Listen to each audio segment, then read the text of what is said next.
to Soul Focus TV. My name is Caitlyn, and this is another episode of Snacks and Skates. Today we are going to be making kimchi. I am so excited to be making this today. I've always wanted to make it. I've just never had the time to really look into it. So I did all the research, and I'm going to be teaching it to you today because I think fermented food is so important to add into your diet. So I will go a little bit more into detail about why it's important and, how you can introduce it into your diet and all the science behind it. So keep with us and I'll show you. Okay, so I have laid out all the ingredients here. There are a lot of different variations to kimchi that you can find online. The more traditional would be napa cabbage, especially. I had a cabbage sitting in the fridge that I kind of wanted to use up, so we're not going to use napa cabbage today, but I would suggest that if you have access to getting it. So I have already cut my cabbage into quarters, and then I went through and I cut out the core. So I made sure to rinse everything and set it aside in a large bowl. It's really important for this recipe to make sure that you're washing everything with hot soapy water. We don't want to get the extra bacteria from the outside into the kimchi because it's going to be fermenting. So we don't want to add that bad bacteria in. So just make sure everything is super sanitary. So that's the cabbage. Next, I have a little bit of salt that we're gonna do with the cabbage. I have set aside everything for the chili sauce. I have also made a vegan substitute for a fish sauce. And I've chopped up some carrots, and I have my food processor, as well as the jar that I'm going to put the kimchi in to ferment. So let me go a little bit into detail more so with that. But first we want to salt our cabbage. So we are going to salt this and let it sit and keep flipping it for the next 2 hours. But every half an hour, just kind of like peek at it and check, flip it, and then, throughout those 2 hours. So it only really ends up being like 4 times that you're checking in on it. So, do your laundry, read a book, whatever. So let's get this started. What you want to do is you want to kind of like in between the cabbage leaves, you want to add that salt in. So we'll start with this first quarter. I have just a regular sea salt that I've put in here, and we're just going to break these leaves apart and salt it. You really want to get in between them. If you still have the core intact, which is a little bit easier with the napa cabbage, it'll go a little bit smoother than this kind of cabbage because it's a little bit tighter together.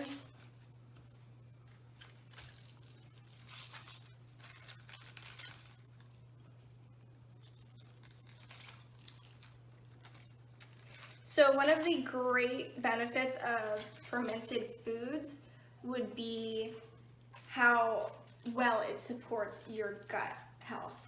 So it's adding in that extra good bacteria into your gut, and it is helping you digest things before it even gets into your stomach.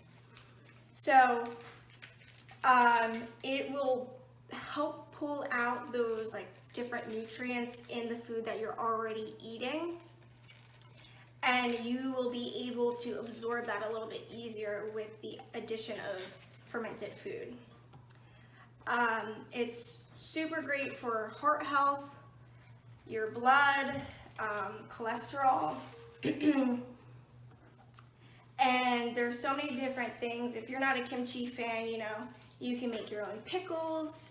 I really want to try pickling radish. I think that would be really good. You can hear the dogs in the background. So the other thing would be like sauerkraut you can add in. You know, just get creative with it.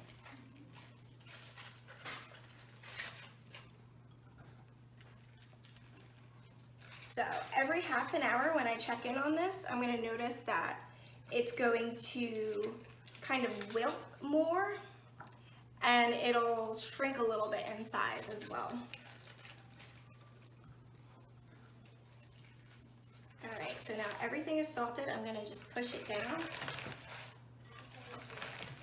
and flip it.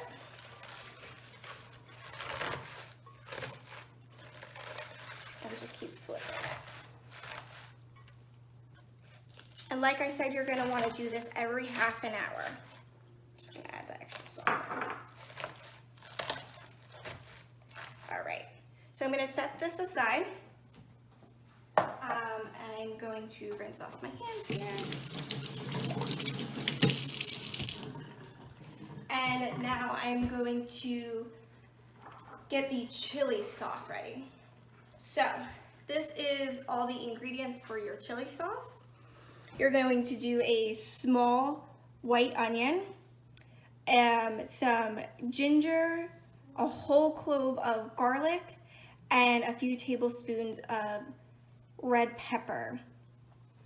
So depending on how spicy you want your kimchi to be, depends on how many red pepper flakes that you're going to put in. I only put 2 tablespoons because I really don't want it that spicy, but you can do anywhere up to like a ½ cup. And it's really up to you, like this whole process. I'm adding in carrots. You can add in radish or any other like, you know, dense vegetable like that would be fine. So let's add this in to our food processor.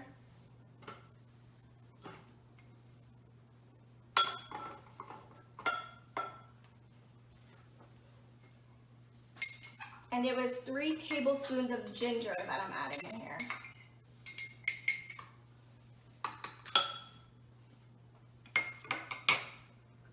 All right, so let's blend this up.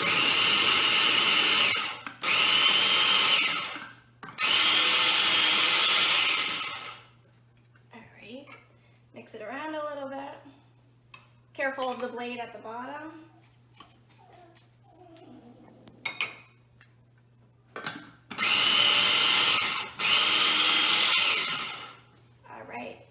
Now we're going to add in our fish sauce. So you can use a regular fish sauce if you would like, but I opted for the vegan version.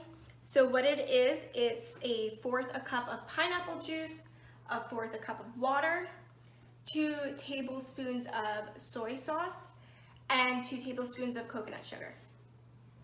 So we're just going to pour that right in.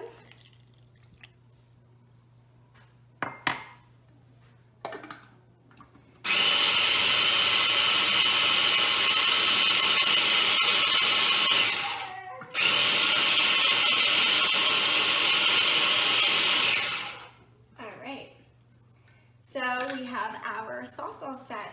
So once our cabbage has been flipped the 4 different times that I talked to you about, we are going to mix this in with the carrots. So I'm going to leave these 2 aside. I'll put the lid on this. And then in a ½ an hour, we'll be checking on this. And I will be flipping it in a ½ an hour once, and then another ½ an hour 3 more times. So throughout those 2 hours, every ½ an hour, you just take everything, you flip it over, and you try and push it down. You'll notice that the cabbage is going to start breaking down. That salt is going to be pulling out that moisture from the cabbage, so it's going to help break it down before we put it all together and in our jar to ferment. So we'll see you soon, all right? All right, so I have flipped this a few times over the past 2 hours. As you can see, A ton of water has come out of it. So now it's time to rinse off all the salt and drain it. So I'm going to put this in the sink. I'm going to toss this a little bit.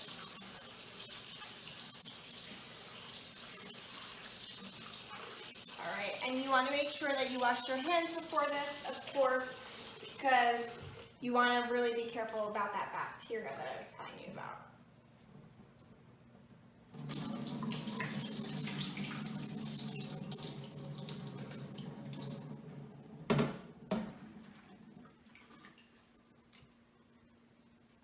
And then what I did was I set up all of these paper towels on a towel underneath. And I'm just going to lay out the cabbage on here.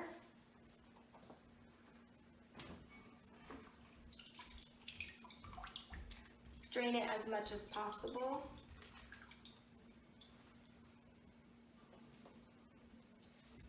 All right. So like I said, just flatten it all out over here. Okay, so now that the cabbage has been rinsed and it's laid out to dry, I'm going to combine it in this bowl here. So, I'm going to mix this one last time. All right.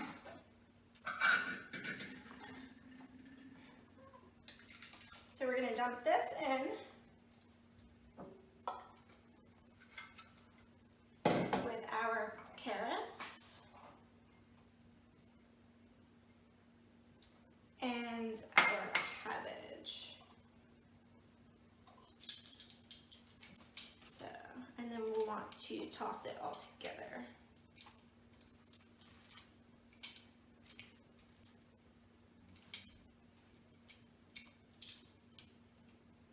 All right, and then once we toss this all together, that's when we're going to start putting it in our jars. I made a kind of small batch. So I'll probably only need one large mason jar. It's actually an old sauce jar that I have around the house.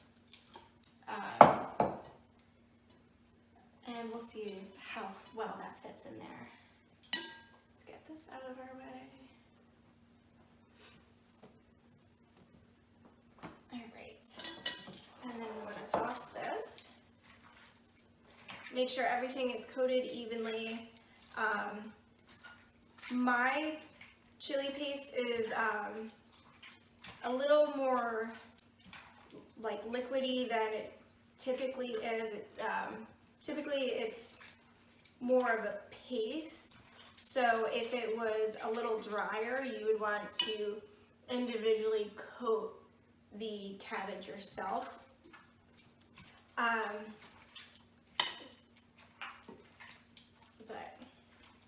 I'm just going to toss it in here. It's easier this way anyway. Alright, so once you can tell everything is completely coated with the paste and the carrots are mixed in well with the cabbage, that's when you can start adding it to your jar.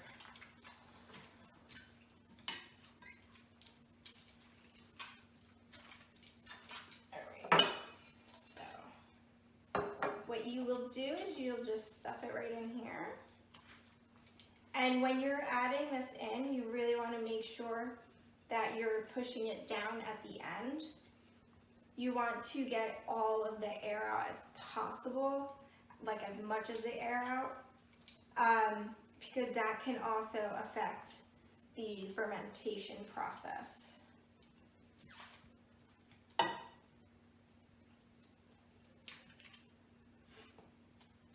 This looks really yummy. So excited.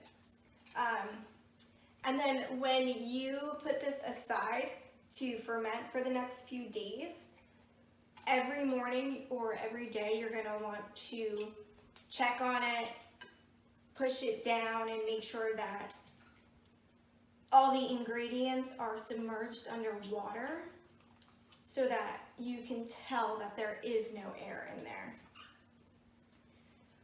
So we're going to leave this in a dark area in your kitchen or wherever you put it.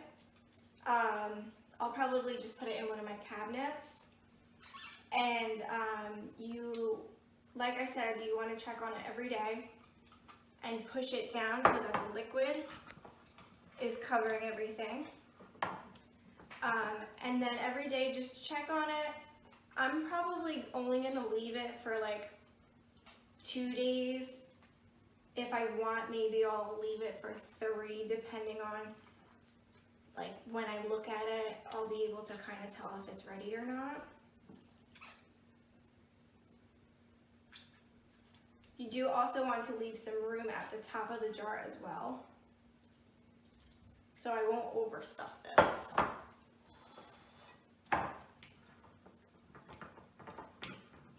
So like I said, I'm going to leave it for about 2 days, maybe 3. Every day I'm going to check on it. I'm going to push it down so that it's underneath the brine, so that I know there's no air that's getting in there that's going to ruin it. And let's make sure this is all. And then, you know, depending on how soft you want it, the longer you would leave it. Like if you wanted to leave it in the cabinet for about a week, that would be fine. But as soon as you want the fermentation process to stop, that's when you put it in your fridge. And so, like I said, about 2 or 3 days, I'm going to put it in the fridge once it's ready, and that'll cut the process off. Let's see. Yep, so I pushed it all down. I can see a little air still in there. Ooh, there's a lot of air in there. So look on the side of it. Over there. You can see the bubbles escaping. And when you check on it every day, you'll be able to see more bubbles, but that's not necessarily going to be the air. That might be gases that are coming from the process of fermentation. So we're going to push all that air out. And then, like I said, you want all of the ingredients underneath this liquid, that brine. All right. Okay, it looks good. Looks like it's all compact in there underneath the liquid. I'm going to put my jar on, my lid on. And I'm going to put it in the cabinet for a couple days. I'll check on it every day, and I'll see you guys in a couple days. I'll let you know how it goes.